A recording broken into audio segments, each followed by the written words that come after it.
Case बना खुदकुशी का, जबकि इस अदालत ने मैंने ये साबित कर दिया कि उर्मी ने खुदकुशी नहीं की, उसका खून हुआ है। और शेखर भी उस दिन सारे सच कहने ही वाला था कि चड्ढा साहब ने फिर से अपनी चाल चल दी, बीमारी का नाटक करके तारीख ले ली। नहीं तो उसी दिन मिलाट इस केस का फैसला हो जाता। और आज आप फिर से तारीख दे रहे हैं। उस तारीख से पहले सड़क पर कोई ट्रक मुझे मारकर चला जाएगा और केस बनेगा रोड एक्सीडेंट का। आप फिर से तारीख दे देंगे और उस तारीख से पहले दामनी को पागल बनाकर पागल खाने में फेंक दिया जाएगा। और इस तरह ना तो सच्चाई के लिए लड़ने वाला रहेगा, ना ही इंसाफ मांगने वाला। रह जाएगी तो सिर्फ तारीख। और यही होता रहा है मिलाद, तारीख पर तारीख, तारीख पर तारीख, तारीख पर तारीख, तारीख पर तारीख मिलती रही है, लेकिन इंसाफ नहीं मिला मिलाद, इंसाफ नहीं मिला।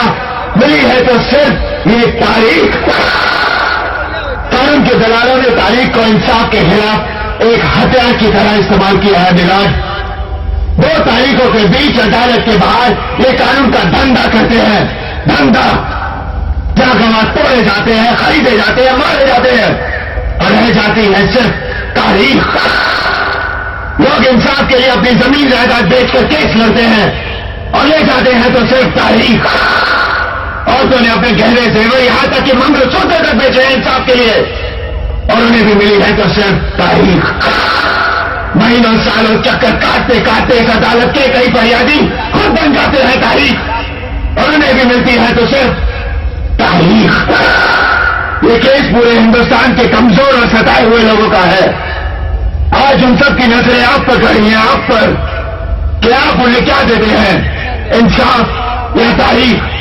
अगर आप उन्हें इंसाफ नहीं दे सकते तो बंद कीजिए ये तमाशा, उखाड़ फेंकिए इन घरों को, फाड़ दीजिए, जला दीजिए कानून की किताबों को, ताकि इंसाफ के ऐसे चक्कर में और लोग तबाह ना हो, बर्बाद ना हो।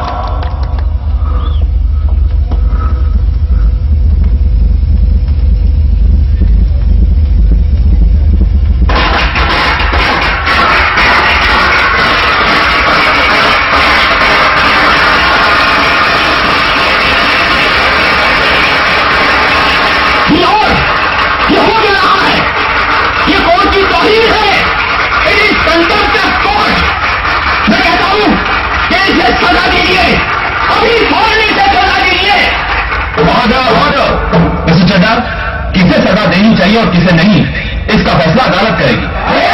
और जब तक ये अदालत किसी नतीजे पर नहीं पहुंचती बर्खास्त नहीं होगी।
दामनी तुम ठीक तो हो ना?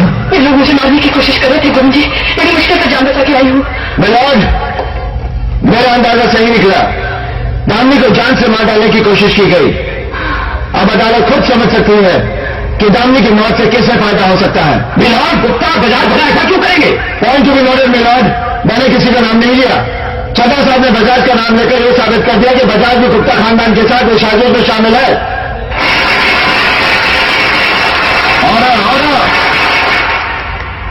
मिलाद अपना शेखर गुप्ता को बुलाने की इजाजत चाहूंगा। जिसकी पत्नी ऐसी पागल हो वो क्या मुंह दिखाएगा किसी को? भाग जा बेचारा।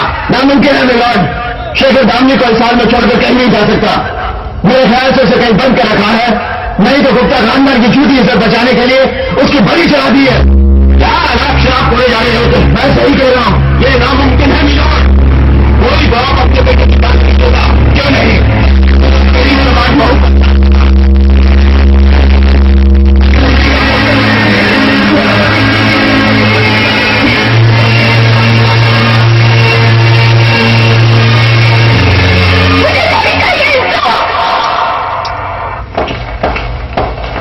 को संभालो दामिनी, सच की जीत होगी, हमें इंसाफ मिलेगा। कैसा सच? कौन सा इंसाफ? मुझे कुछ नहीं चाहिए, मुझे कुछ नहीं चाहिए।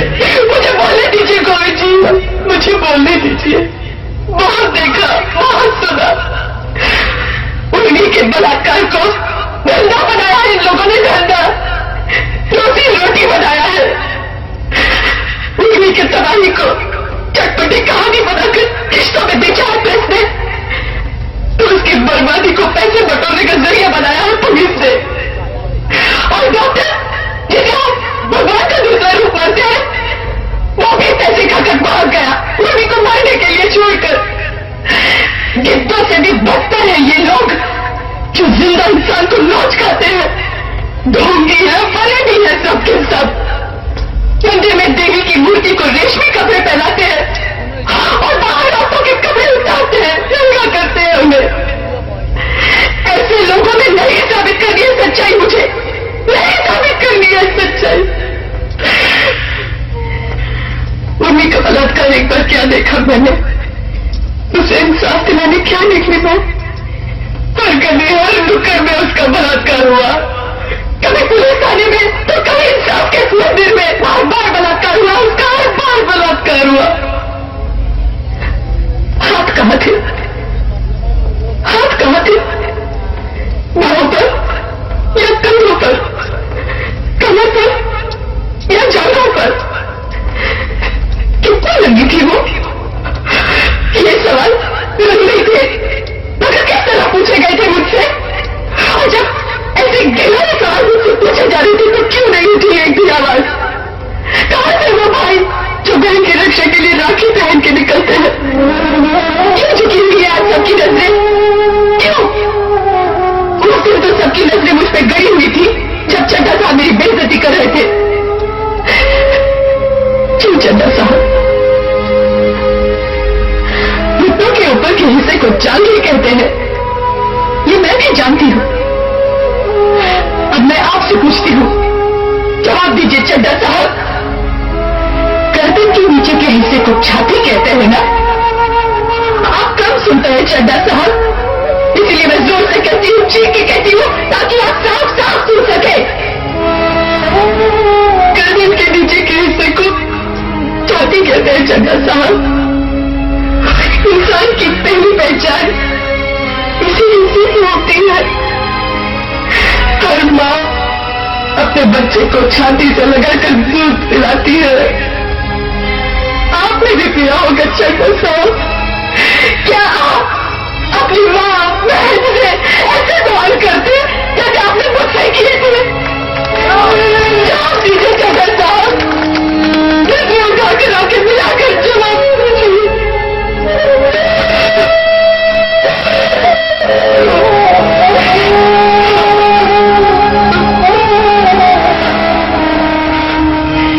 नहीं बाबा, नहीं चाहिए सच्चाई मुझे बाबा। कम से कम उन्हीं की आत्मा को तो शांति से रहने दीजिए। मैं ये केस वापस ले रही हूँ। शायद मैं पागल ही थी जो आज तक ये सब कुछ, मैं पागल हूँ। आप मुझे पागल खाने वापस भेज दीजिए जज साहब। शायद वही मेरी जगह है, वही मैं ठीक हूँ। मुझे माफ कर दो शेखर, मुझे माफ कर दो। दामिनी,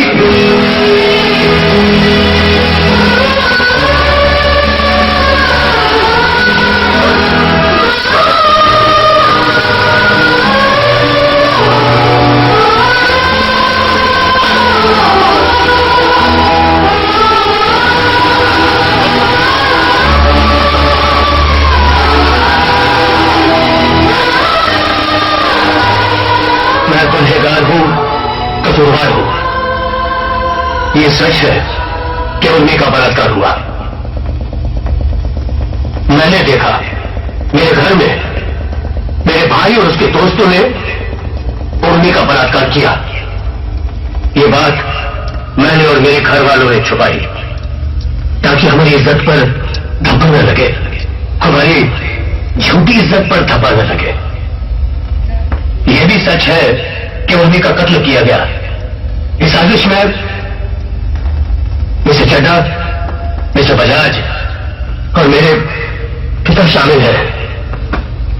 अगर ऐसी शर्मनाक घड़ी में मैं यहां तक पहुंचने में हिम्मत जुटा पाया हूं, अगर मौत से भी लड़कर मैं यहां तक पहुंच पाया हूं, तो उसके पीछे जो ताकत है वो मेरे सामने खड़ी है।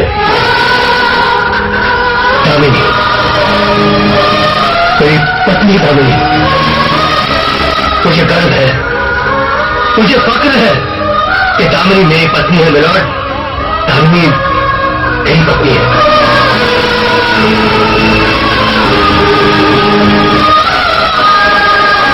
और मुझे नाज है कि मैं इसका पति हूं।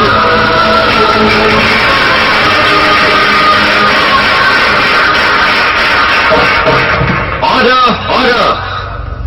तमाम गवाहों और शेखर के बयानात को सुनने के बाद अदालत इस नतीजे पर पहुंची है कि राकेश और उसके तीनों दोस्त महेश कालिया, अनूप आर्य और भरत सदवाल को बलात्कार के जुर्म में 7-7 साल कैद बामशक्कत और गुप्ता परिवार के उन तमाम लोगों को जिन्होंने इस जुर्म पर पर्दा डालने की कोशिश की 2-2 साल कैद और इंद्रजीत चड्ढा, केदारनाथ गुप्ता और तोलू बजाज को उर्मी के कत्ल की साजिश में 7-7 साल कैद बामशक्कत की सजा दी जाती है। और शेखर गुप्ता, जिन्होंने इस अदालत को इंसाफ की मंजिल तक पहुंचने में मदद की, उनके खिलाफ कोई कार्रवाई नहीं की जाएगी।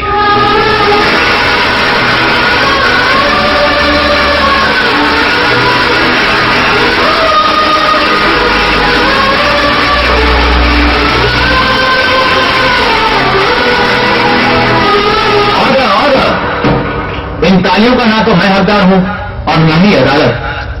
मैं उन लोगों से पूछता हूं जिन्हें अदालत से शिकायत है कि इंसाफ कौन करता है। सबसे बड़ा इंसाफ करने वाला है आपका अपना जमीन, और जमीन से बढ़कर दुनिया में कोई अदालत नहीं। गांधी जी के कथन को अगर किसी ने सच कर दिखाया है तो वो है दामिनी। कानून और अदालत दामिनी के एहसानमंद है। कानून के इतिहास में आज के दिन और फैसले को दामिनी के फैसले के नाम से जाना जाएगा। आइए दामिनी के सम्मान में हम सब इस अदालत के साथ मिलकर तालियों की गड़गड़ाहट से दामिनी को मुबारकबाद पेश करें।